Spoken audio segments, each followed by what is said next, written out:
तो दोस्तों हो चुकी है शाम। आज बन रहा है हमारे घर कुनूरू की सब्जी।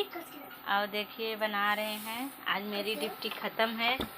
आज ये बनाएंगे और खिलाएंगे। पौना लिया पौना पौना अंशु पौना। अरे माई री हमें के लिए पड़े।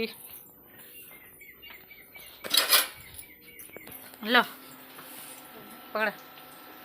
आउ मरचा नहीं कटो में तीत ना होए।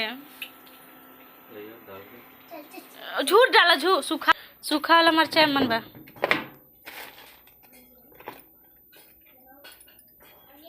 दूध डाली नहीं ज़्यादा तीत हो जाए।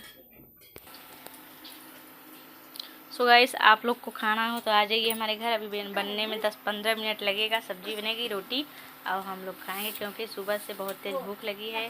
खाना हम लोग नहीं खाए हैं।